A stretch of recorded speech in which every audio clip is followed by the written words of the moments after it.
It was not my choice to be born to an Omani father and a French mother. But it was my choice to learn the 4 languages that make up who I am. Hello, my name is Mayya. Bonjour, je m'appelle Mayya. Salam alaikum, ismi Mayya. Salam alaikum, jina langu Mayya.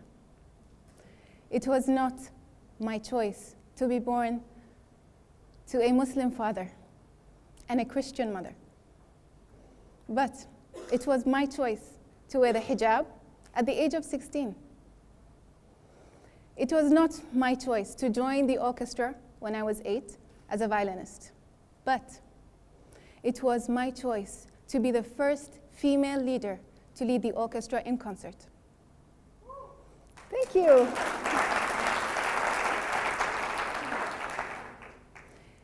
It was my choice to get married at the age of 21. But it was also my choice to end that marriage 10 years later. We gotta fight here. Marriage is a good thing, though. The thing is, no matter what choices we make in our life, some are good, some are bad. But that doesn't mean that determines who we are, nor should it stop us from reaching our goals, no matter what they may be. Let me see if I can do this. Okay. So this reminds me of a quote by Ralph Waldo Emerson, who says, "Life is a journey, not a destination." Who agrees? The thing about this, if we agree, do we really apply it in our daily lives? So we tend to imagine that our life will be perfect. Life is perfect, but it also has imperfections that we have to accept and deal with. And we seem to imagine this beautiful road, such as this one. So there's this beautiful road, clear skies, and you notice it's a straight road. Who wouldn't want to have this kind of scenery every day? All of us. Because, I'm sorry to say, this is the easy way out. It's easy because, as you can see, there is nothing stopping you from getting to your destination. So you're here. This is a straight line. Yay, I've arrived! But what did I learn? The thing we seem to think is bad decisions, I made the bad choice, I'm a failure. But nobody says that to you. This is your own thinking. But I want us to imagine this. You drive to come here. There were no straight road, صح? Unless you don't live here. So exactly, so we don't get to do this. This picture is beautiful, is realistic, but that's all it is. Because when you got into your car this morning, or late this afternoon, you knew your destination was Sheraton Oman. Maybe some of you use Google Map, I don't know. Maybe some of you called a friend to get directions to come here. But the road might have been a little bit challenging because of the recent roadworks and stuff. But no matter what you face during the trip to come here, left turn, stop sign, traffic light, oh, I have to wait. Traffic, please, the worst kind. But you know what? You still made it today. You're still here. I can see it's nice to see you all here, but you're here. Whatever happened on your trip didn't stop you from coming here. But when we think about our life, we seem to think that when we see the signs, that it's telling us to stop. What are road signs for? When we talk about traffic signs or traffic signals, what are they telling us? They're telling us, they're guiding us. They're not telling us to stop. They're not telling us to give up. They're telling us, okay, don't go here because there's current roadworks. please give way because there are other people to pass. Turn here, don't go there. But that doesn't tell you, don't go to whatever destination you may want to go to. But why do we think that in our life, these signs that we see, that are manifested in whatever, situations that arise, loss of someone, a breakup, sickness, that means we should stop. If we're still living and breathing, we still have a chance. So why do we not apply these rules that we use every day to our own lives? Let's take an example of a simple road sign that we see nearly every day, which is stop or give way. What does that mean? Yes, you have to put P, I don't know, maybe break, depends how long is the queue. But it says look to the right, look to the left, and if there's anyone that's passing, that you need to stop and let them pass, because it's not your turn. You have to give way. So let's put it in a context in life. When you see a stop sign, whatever it may be, it's just telling you, wait. Somebody needs to pass. It might be more than one person, but it's just not your turn yet. Your turn will come. Just wait. In no way is it saying, give up, put P, switch the car off, okay, I'm done. That's not what it's saying. It's just saying, wait. Sometimes we don't know what's coming in the future, but we have to believe it's something good. Otherwise, we're just going to park and do nothing, because nothing will change.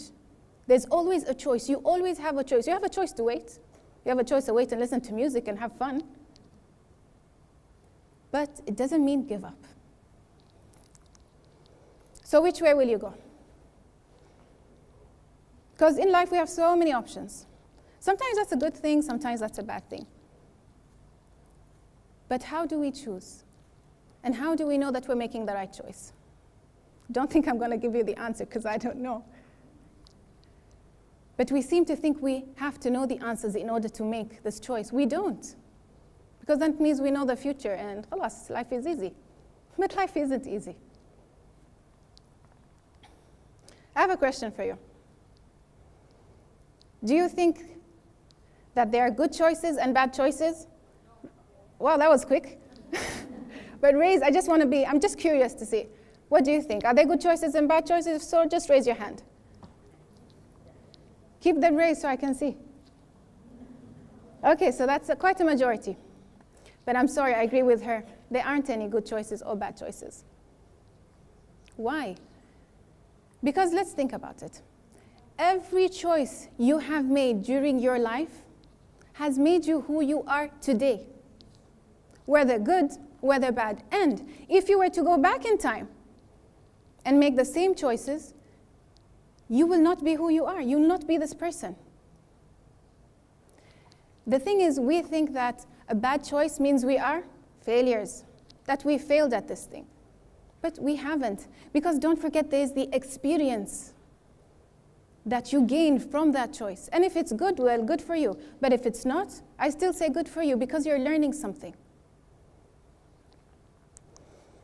So apparently we have 3 C's of life. I know this sounds very technical, I'm sorry.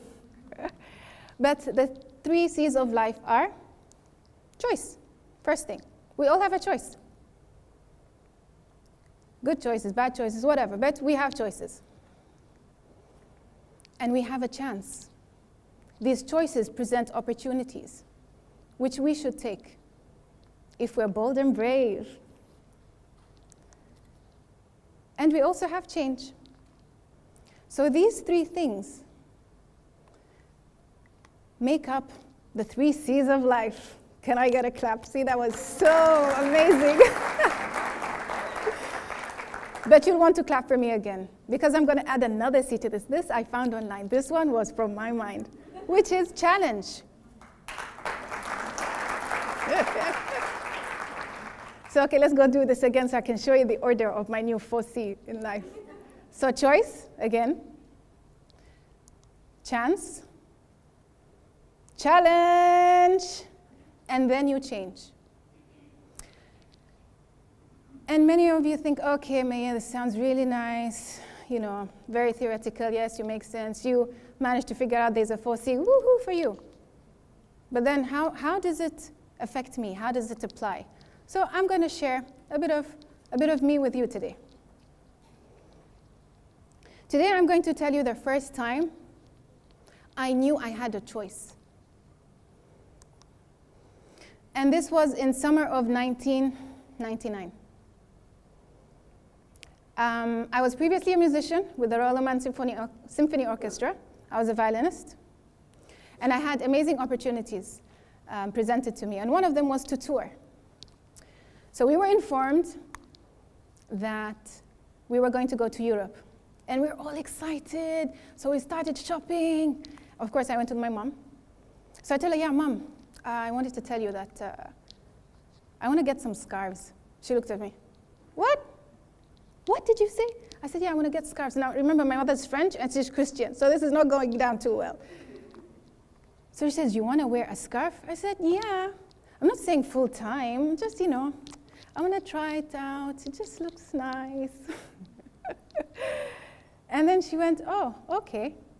So, as you can see, I was not really in fashion, but it didn't matter to me then, because I just wanted to try this out. I had a choice. So I said, let's do this. Yalla, black and white, mashiha, it's okay. So I went to Europe, and I started wearing it. And I started wearing it, I don't know if that picture doesn't show, but I started wearing it half. I would show a bit of my hair. I can't go from, I can't switch just from not being covered to totally being covered in just one day. So I knew it was a gradual process, and I decided to go ahead with it. And I was faced with challenges. Because although to me this was easy, it's just covering my hair, what's the big deal? But people didn't see it that way. People questioned my choice. I'm like, really? My body, my hair, why are you interested, or why are you even commenting that fact? You should be supporting me. But no. One would think that because we live in the Middle East, that this is supposedly easy, but no, it isn't. For whatever reasons they are. But still, I was challenged. Anyway, I think I was away for two months then, and I came back home and I told my mom, yeah, Mom, I have to tell you something. She's like, what?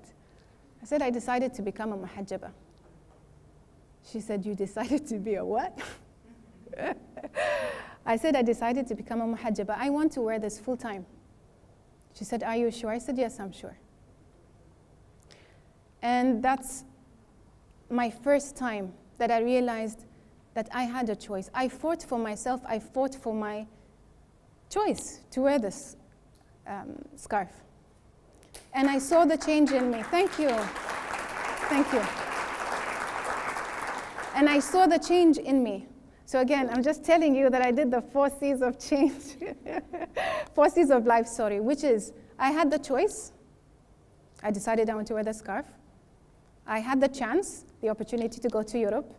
So I had that chance.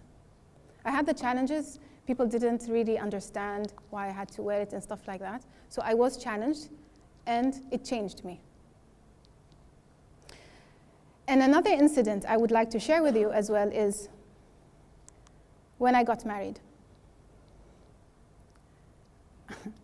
I remember telling my parents that I wanted to get married at the age of 21. The thing with particularly marriage was that I come from a broken family. My parents were divorced when I was 3. So my brother and I were raised by my mom. And it is not easy. Any single mother would understand. And I didn't understand what my mother was going through then, but I knew how it affected us as children. And I vowed to myself that no matter, you remember that picture that I showed you earlier of the straight path? That is the picture I had for my marriage. That was the road I was gonna take, is gonna look pretty and stuff. And I was not going to take a right turn or left turn or even stop. I was going to make this the best marriage ever. And I went to the point of saying, I am never going to get a divorce. You know what they say? Never say never. So fast forward 10 years down the line, I'm a mother to 2 girls. At that point in time, they were 7 and 4. And I was a stay-at-home mom. I didn't have a job. And that picture was taken in Malaysia. Now I knew, probably thinking, oh, it's so cute. And they are, because they're my daughters. But anyway, they're so cute. And you're probably looking at my smile and you think, oh, Mayya is so happy, she's smiling. But little do you know that behind that smile is a broken heart. Because this was the day that I decided that I no longer wanted to be married. And this was the last photo shoot we did as a family.